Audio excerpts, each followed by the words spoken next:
Olá, Daniel. Isso mesmo, essa campanha que começou ontem em todo o Brasil e prossegue até a sexta-feira da semana que vem, campanha da Sociedade Brasileira de Glaucoma, orientando sobre a importância da prevenção contra essa doença ocular. Inclusive, um vídeo foi feito pela sociedade, um vídeo inclusive que a gente compartilha na sequência de em torno de 30 segundos, um vídeo institucional mostrando da importância dos brasileiros terem atenção referente a essa doença silenciosa ocular. Ao meu lado está o oftalmologista Rodrigo Carrion, que nos atende gentilmente, pegando um pouco o gancho dessa campanha em todo o Brasil.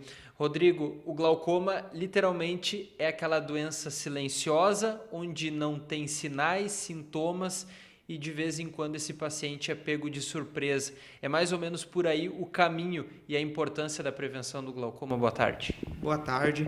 É bem por aí. O glaucoma ele é tradicionalmente uma doença silenciosa. O paciente não costuma ter nenhum tipo de sintomas e a gente acaba descobrindo a doença mais durante as consultas. Então, a prevenção seria o quê? Consultas periódicas com o seu oftalmologista com medição da aferição aferindo a pressão intraocular. Tá certo. No Brasil como um todo, e até mesmo um cenário aqui de Cachoeira do Sul, o glaucoma ele é muito frequente, ele é uma das doenças que mais atinge as pessoas na questão da visão?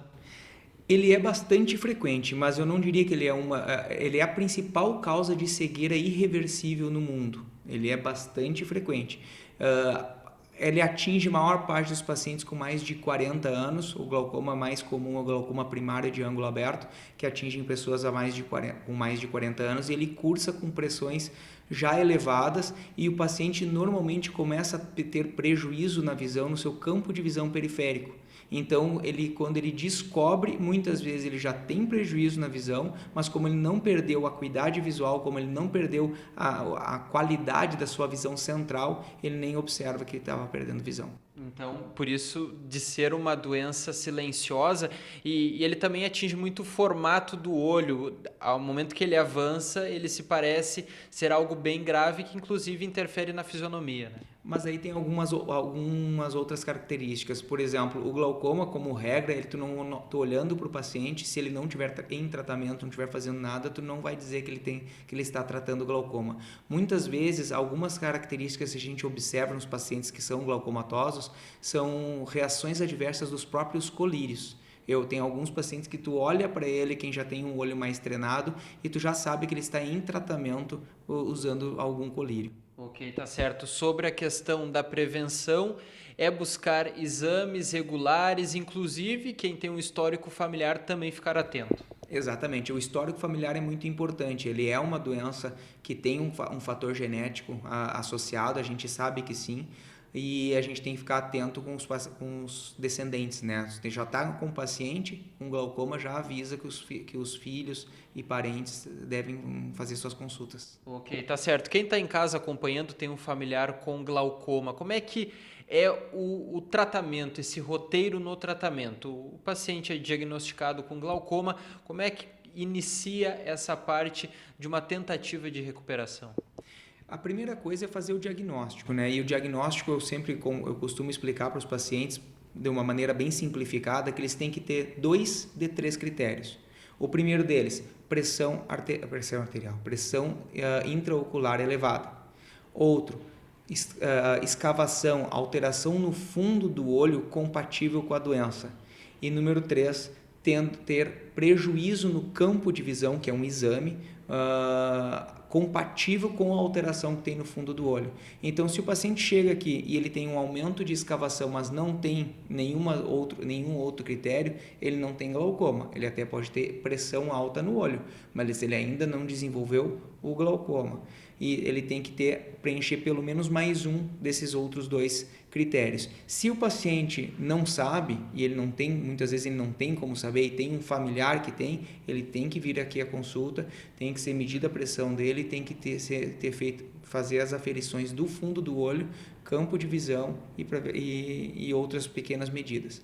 O tratamento basicamente é colírio, tá? Hoje Como regra, a gente tem 4 classes de medicamento e normalmente os pacientes respondem bem. E aí tu não precisa fazer nenhum tipo de cirurgia. A cirurgia acaba sendo necessária para controle de pressão quando eles não estão respondendo bem aos colírios. Mas aí é no último caso já com glaucoma mais avançado. Normalmente sim, mas às vezes a gente tem indicação social, porque se for analisar os colírios de glaucoma, como regra, são bem caros. Tem colírios tem pacientes que gastam 400, 500 reais por mês em colírio. Ok, tá certo. Doutor, sobre a chance de reversão do glaucoma, ele é diagnosticado. Claro que o médico não trabalha com esse percentual, mas quanto mais cedo descobrir, melhor é a chance de recuperação. Claro, porque a doença ela é sempre progressiva, se não tratada. Então, no momento que tu fez o diagnóstico, ele já tem um prejuízo no seu campo de visão e tu conseguiu com colírios baixar a pressão e segurar a doença, a doença não vai progredir. Só que tudo que ele já perdeu por causa do glaucoma, não recupera. Então, se o paciente já tem um prejuízo na visão central, já tem um prejuízo na sua qualidade de visão, mesmo com o tratamento, ele pode continuar com prejuízo para o resto da vida. Tá certo.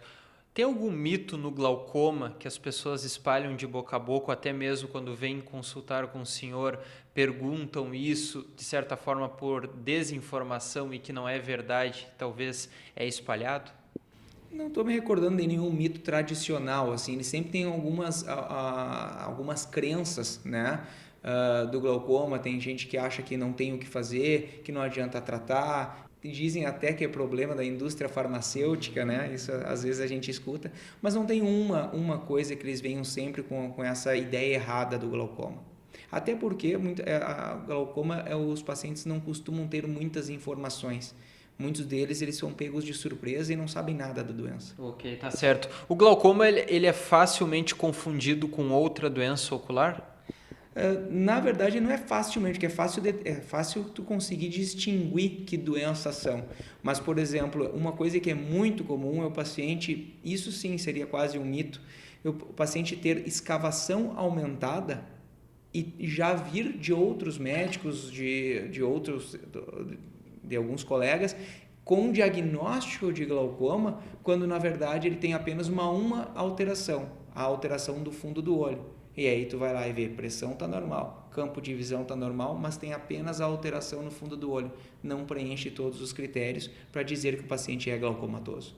De certa forma, doutor, o brasileiro, de uma forma geral, ele é preocupado com a saúde do olho? Você percebendo, até mesmo em conversas informais com outras pessoas, você percebe que, de certa forma, a gente como um todo esquece de cuidar a nossa visão?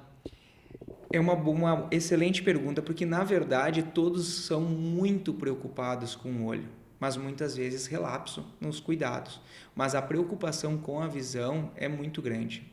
De todos os sentidos, a visão é um dos mais importantes, se não o mais importante. Tu consegue conviver muito bem com a ausência de algum outro, mas perder a visão é algo bem grave. E quando o paciente descobre que tem um risco ou tem algum problema de visão, esse paciente passa a ser assíduo às consultas, porque ele realmente se importa em não perder essa visão. Ok, importante inclusive essas campanhas da sociedade para ressaltar a procura por um atendimento. Com certeza, todas as campanhas pró-saúde são válidas, todas. Dificilmente tu vai encontrar alguma que tu tenha grandes ressalvas.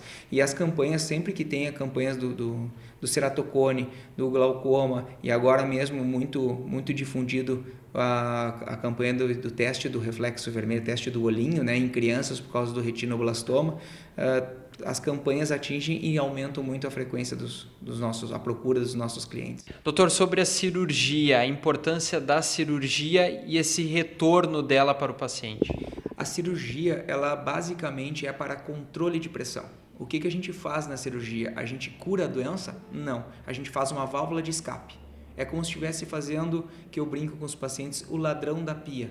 Quando a pressão sobe, atinge um certo... A água sai de dentro do olho através da cirurgia. Então, a cirurgia ela se faz muito necessária em 2 casos.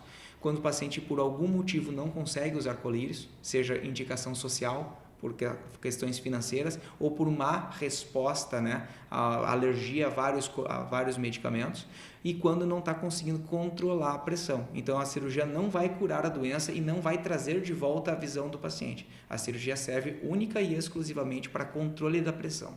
Ok, tá certo. E é uma cirurgia delicada? É uma cirurgia bem delicada e meio chatinha, porque tu faz a cirurgia e tu tem que acompanhar o paciente muito frequente nos próximos dias, porque às vezes a cirurgia está drenando demais ou drenando de menos, está filtrando demais ou filtrando de menos, e a pressão vai oscilando, até que tu consiga que o organismo tenha feito a cicatrização cirúrgica e a pressão mantendo dentro do esperado, ela normalmente leva um certo tempo. Ok. Você falou logo no início que é uma doença que atinge mais as pessoas a partir dos 40 anos, mas tem o glaucoma juvenil, que você mesmo falou, que jovens podem ser atingidos, principalmente quando ela nasce, talvez, com essa possibilidade da doença, é mais ou menos por aí?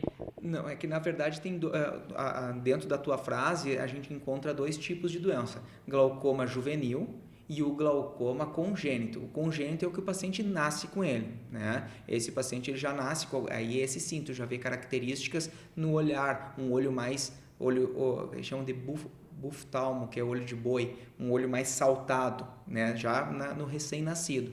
Esse paciente tem que ser tratado cirurgicamente e precisa fazer a cirurgia para controle da pressão.